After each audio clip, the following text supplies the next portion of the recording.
እኔ በታላቅ ነኝ እኔ ጋር ነው የሚሰባሰቡት ታችን የጾመውን ምሳሌ በማድረግ ስንጾም ቆይተን አሁን ደግሞ ትንሳኤውን ያሰብን የምናከብረው በዓል ነው። መስዋዕትነት የተከፈለበት በዓል ነው። ያው በዓልን እንደሌሎቹ በመዝናናት አታሳልፉ። ከማንኛውም በዓል በላይ የትንሳኤ በዓል ለኛ ትልቅ ቦታ ያለው በዓል ነው። ቤተክርስቲያን ተሳልሜ ስመጣ ወደ ቤት እንዳልገባ አከራዮቼ በር ዘግተው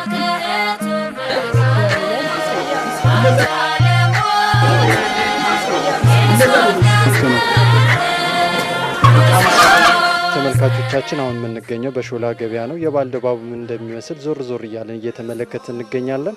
አሁን ከጎኔ አንድ በዚህ በሾላ ገበያ በንግድ ስራ የሚተዳደሩ ይገኛሉ። የበዓል ድባቡ ምን እንደሚመስል ከእሳቸው ጋር አብረን ቆይታ እናደርጋለን። ተከታተሉ። የበዓሉ ድባብ ደስ ይላል። እግዚአብሔር ይመስገን ይሄንን ሰዓትና ይሄን ቀን ስላደረሰን ክብር ለእግዚአብሔር። የዋዜማው ቀን በጣም ደስ ይላል። ከበዓሉ ቀን በዓሉ ያው ምንም እንትን አይልም የተለየ ነገር የለውም። ዋዜማ ግን በጣም ነው እኔ የምወደው በግሌ በጣም ደስ ይለኛል። ትንሳኤ በዓል በተለይ እንዴት ትገልጫዋለሽ? ከምንም በላይ አስቀድሜ የምወደው ትንሳኤ በዓል ነው። ትንሳኤ በዓል ማለት ጌታችን ኢየሱስ ክርስቶስ መድኃኒታችን ዓለምን ለማዳን የተሰቀለበት ቀን ስለሆነ እጅግ በጣም የምንወደው በዓል ነው። ከማንኛውም በዓል በላይ የትንሳኤ በዓል ለኛ ትልቅ ቦታ ያለው። እኔ ትንሳኤን በጣም ከበዓላት ሁሉ አስበልጬ የምወደው በጣም ቆንጆ በዓል ነው። እስኪመጣ የምንናፍቀው የጌታችን የመድኃኒታችን የኢየሱስ ክርስቶስ ስቅለትና ለኛ ሲል የተቀበልነው ስቃይ መከራ ስለሆነ እኔ ከበዓላቶች ሁሉ በጣም እወደዋለሁ። ተመልካቾቻችን እየተከታተላችሁት እንደምትገኙት አሁንም የበዓሉ ድባብ እንደሚመስል ዞር ዞር እያልን እየጠየቅን እንገኛለን። አሁንም ከጎኔ አንድ እናት አሉ። የበዓሉን ስሜት ምን እንደሚመስል ምን ጠይቃቸው ይሆናል። አብራችሁን ቆዩ።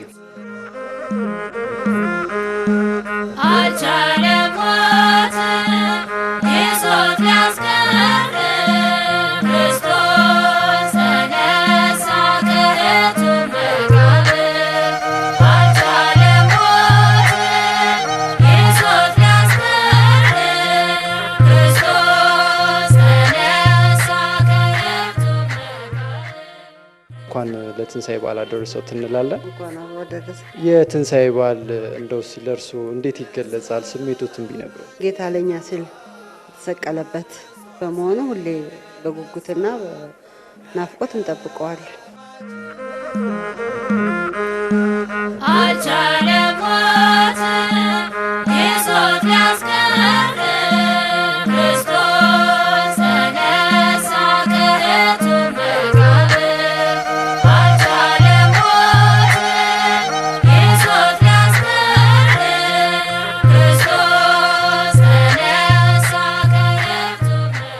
የትንሳኤ በዓልን በምን ሁኔታና እንዴት ነው የሚያከብሩት? ከቤተሰቦቼ ጋር ነው ማከብረው እና እኔ በታላቅ ነኝ እኔ ጋር ነው የሚሰባሰቡት ታላቅ ስለሆንኩኝ እና ደስ ይለኛል። ትንሳኤን በጣም ነው የምወደው። ከልጅነት ጀምሮ በጣም እወደዋለሁ። የበዓል ግብአቶችን በሙሉ አዘጋጅቶ ከኛ ላነሰ ሰው ወይ ደግሞ ከኛ በታች ለሆነ ሰው አካፍሎ ለነሱ ረድቶ መኖር። ከቤተሰብ ያው እኔ ልጆች አሉኝ፣ ባለቤት ያለ የበዓል ዕለት እኔ ጋር ነው የሚያሳልፉት። ሁላችንም ተሰብስበን በዓሉን በደስታ እናሳልፋለን። በዓልን በደስታ በሰላምና ከልጆቼ ከባለቤቴ ካሉ ከጎረቤቶቼ ከዘመዶቼ ጋር በሰላም አሳልፈዋለሁ።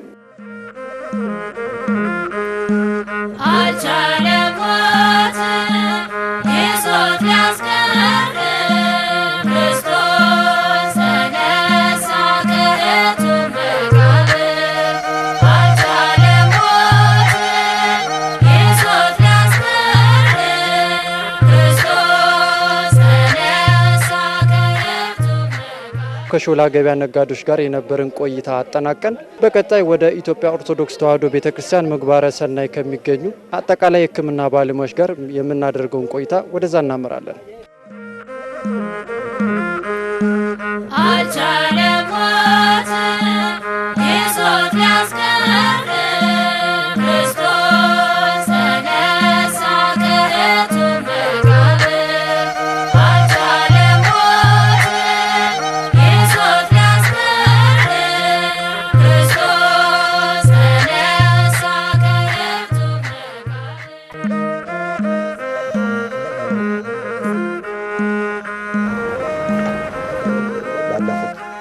ምናምን ዓመቶች ጤና ውስጥ ከተቀላቀልኩ በኋላ በዓልን ቤት ቁጭ ብለህ የምታሳልፈው አይደለም። በተለይ ትዳር መስርተህም ቤተሰብ መስርተህም ቢሆን ስልክ 24 ሰዓት ክፍት ነው። በማንኛውም ሰዓት ልጠራ እችላለሁ። ኢመርጀንሲ ካጋጠመ ያው በዓልን እንደ ሌሎቹ በመዝናናት አታሳልፈው።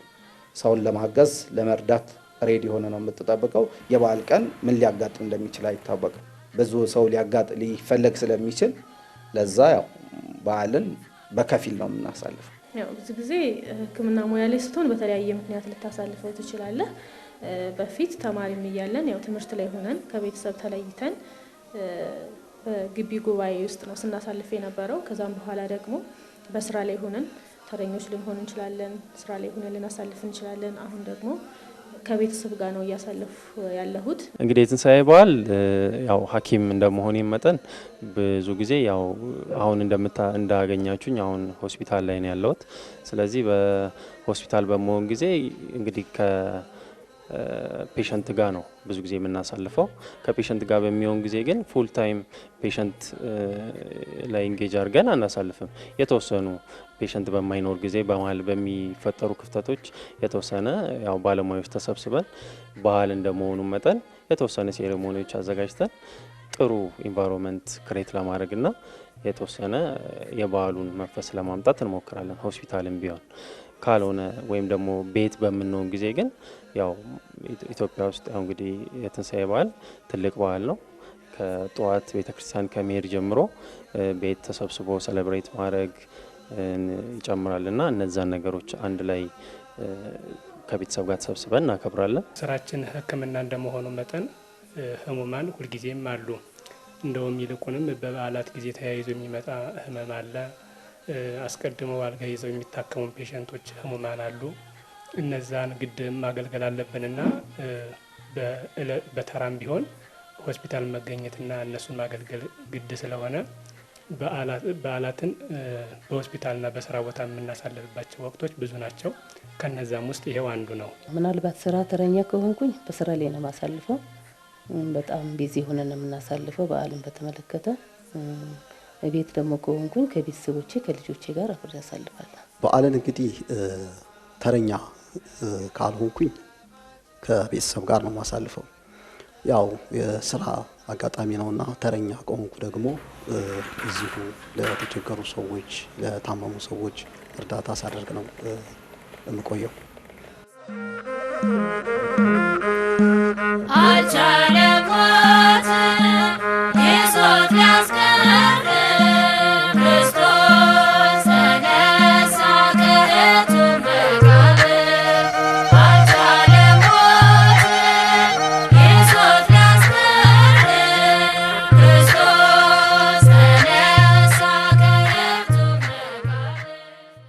በዓል ያው በጣም ደስ ይላል። አንተ እንዳልከው ያው ትልቅ በዓል ነው። ለ2 ወር የጌታችንን የጾመውን ምሳሌ በማድረግ ስንጾም ቆይተን አሁን ደግሞ ትንሳኤውን እያሰብን የምናከብረው በዓል ነው። መስዋዕትነት የተከፈለበት በዓል ነው።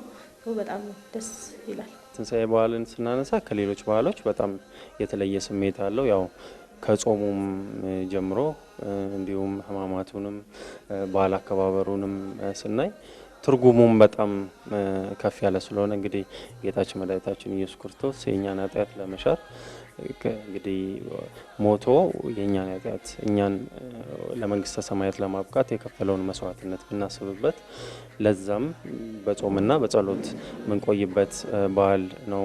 በዛ ላይም ደግሞ ትንሳኤው ከፍተኛ የሆነ መንፈሳዊ ትርጉምም ስላለው ደስ የሚልና በጣም አሪፍ በዓል ነው። ትንሳኤ ከሌሎች በዓላት ለየት የሚያደርገው ያው ሁሉም በዓላት ሁሉም የራሳቸው መልእክትና ሁሉም የድነት መንገድን የሚፈጽሙ ቢሆኑም ይልቁንም ደግሞ ትንሳኤ ሕይወታችንና ትምህርታችን ዋጋ ያገኘበት በዓል ነው። ምክንያቱም ቅዱስ ጳውሎስ ምን ይላል ስለ ትንሳኤው ሲናገር ክርስቶስ ካልተነሳማ ትምህርታችን ከንቱ ነው ይላል።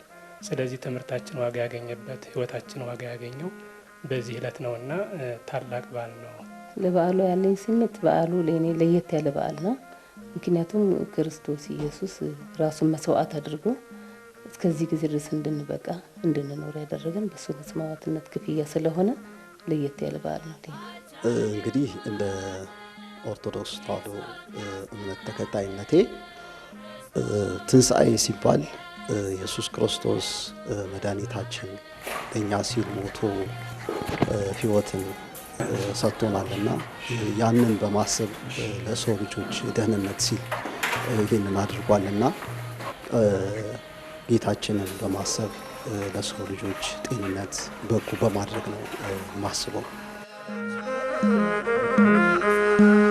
አልቻለም ሞት ይዞት ሊያስቀር ክርስቶስ ተነሳ ከሕቱ መቃብር። አልቻለም ሞት ይዞት ሊያስቀር ክርስቶስ ተነሳ ከሕቱ መቃብር። ብዙም የተጋነነ የባህል ገጠመኝ ባይኖረኝም የተወሰነ አለኝ። ያው ሌሊት ላይ ከቤተ ክርስቲያን መልስ ገብተን ምግብ ጾማችንን ልንፈታ በተዘጋጀንበት ሰዓት ድንገተኛ ተብዬ የተጠራሁበትን አልረሳም። ያው ምግቡን ትተህ ወደ ኦፕሬሽን ትገባለህ፣ ኦፕሬሽን ትሰራለህ። ከዛ በኋላ ነው በዓሉ የምታከብረው። ግን ደስ ይልሃል። ትመገብ ቤተሰብ ቀርቦ ስልክ ተደወለ፣ በቃ ተነስተህ ትወጣለህ። ስለዚህ እሱ የማይረሳ ትዝታ ነው። አንዴ ምን ተፈጥሯል፣ እንደዚህ በኋላ ላይ እኛ ሰለብሬት ቡና አፍልተን ዳቦ እንደዚህ ቆሎ በደንብ ተዘጋጅቶ ሰለብሬት እያደረግን ነው። በመሀል ፔሸንት ይመጣል። እንደዚህ ሆዱን አሞት ነው የመጣውና ትሪት ካደረግነው በኋላ ያንን ሴሬሞኒ ውስጥ እነዛን ሰዎች እናስገባቸዋለን ታማሚም ቢሆኑና ከተሻለው ምናምን በኋላ ቡና እንደዚህ ሴሬሞኒ ውስጥ አስገብተን ተጫውተን ምናምን የሸኘንበት ጊዜ አለና ፔሸንቶቹ ላይ የምታየው ነገር ሰርፕራይዚንግ ነው። ኤክስፔክት አያደርጉም እነሱ። ግን ደስ የሚል ስሜት ደስ የሚል ታይም አሳልፈን የተለያየንበት ባህል አጋጣሚ ትዝ ይለኛልና አንዳንዴም እንደዚህ ይሆናል። ጀስት ስራ ላይም ሆነን ሰለብሬት የምናደርግባቸው ታይሞች ይኖራሉ። ከዚህ በፊት የዛሬ ዓመት ላይ ገና የመጨረሻ ዓመት ኢንተርንሺፕ ተማሪ ነበርኩና በግል ነው የተማርኩት እና ስማር ቤት ተከራይቼ ስለነበረ እንደዚሁ ተረኛ ዲዩቲ ተረኛ ሆኜ አድሬ እዛው ሆስፒታል አድሬ ወደ መጨረሻ አካባቢ ቤተክርስቲያን ተሳለሜ ስመጣ ወደ ቤት እንዳልገባ አከራዮቼ በር ዘግተውብኝ ፍስግ ምግብ የቀመስኩት በዓሉ እሁድ ጧት ልክ እንደ ዛሬ ነው።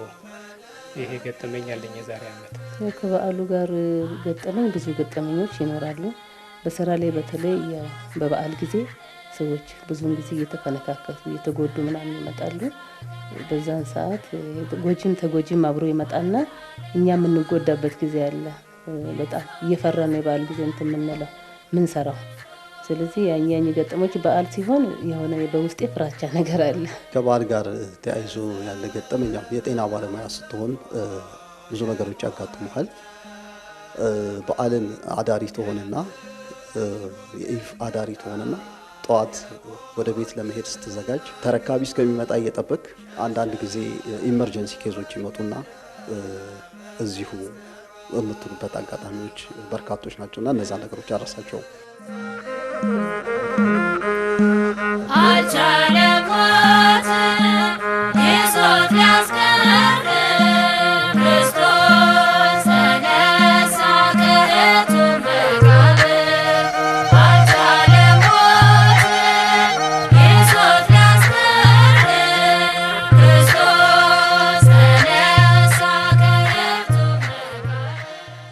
ለመላው የኢትዮጵያ ኦርቶዶክስ ተዋሕዶ እምነት ተከታዮች ለኢትዮጵያ ብቻ ሳይሆን በዓለም ላይ ላሉ ይህንን በእኛ ካላንደር ለሚጠቀሙ ለሁሉም እንኳን አደረሳችሁ ላለው በኢትዮጵያ ኦርቶዶክስ ተዋሕዶ ቤተክርስቲያን የምግባረ ሰናይ አጠቃላይ ሆስፒታል ሙሉ ማህበረሰቡን እንኳን አደረሳችሁ ላለው ለቤተሰቦቼ፣ ለእናቴ፣ ለአባቴ እንኳን አደረሳችሁ ላለው ለውዷ ባለቤቴ ለሲስተር ሀና ንጉሴ እና ለመወዳቸው 3 ልጆች አሉ። ለሶስቱም ልጆቼ እንኳን አደረሳችሁ ላለው ለሁሉም የክርስትና እምነት ተከታዮች እንዲሁም ለቤተሰቦቼ፣ ለልጆቼ፣ ለባለቤቴ እንኳን ለጌታችን ለመድኃኒታችን ለኢየሱስ ክርስቶስ በዓለ ትንሣኤ በሰላም አደረሳችሁ። ለመላው የኦርቶዶክስ እምነት ተከታይ ለኢትዮጵያ ሕዝብ ውጭ ላለችው እህቴ፣ ለቤተሰቦቼ፣ ለሁሉም እንኳን አደረሳችሁ ላለሁ። እሺ እንግዲህ ለመላው የኢትዮጵያ ሕዝብ እንኳን ለትንሳኤ በዓል በሰላም አደረሳችሁ ማለት እፈልጋለሁ። እንዲሁም ለቤተሰቦቼ እንዲሁም ለጓደኞቼ መልካም የትንሳኤ በዓል መልካም በዓል ማለት እፈልጋለሁ። መላው የኦርቶዶክስ እምነት ተከታዮች እንኳን ለፋሲካ ለትንሳኤ ለፋሲካ በዓል በሰላም አደረሳችሁ። እንኳን ለ2018 በዓለ ትንሳኤ በሰላም አደረሳችሁ ብላለሁ።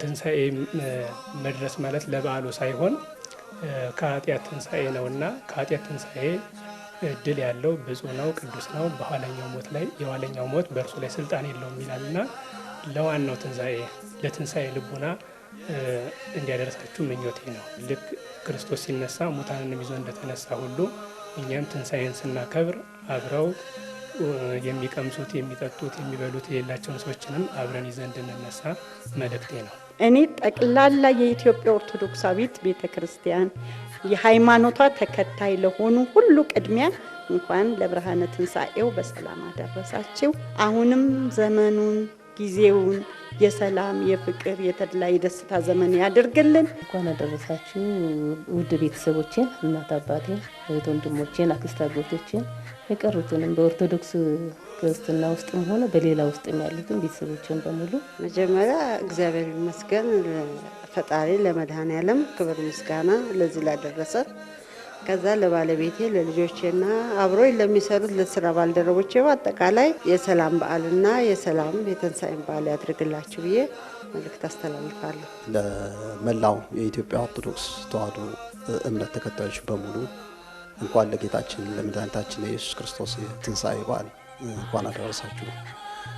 በመቀጠል ለመላው ቤተሰቦቼ በሙሉ ለእናቴ፣ ለእህቶቼ፣ ለባለቤቴና ለልጄ እንኳን ለኢየሱስ ክርስቶስ የትንሣኤ በዓል በሰላም አደረሳችሁ እላለሁ።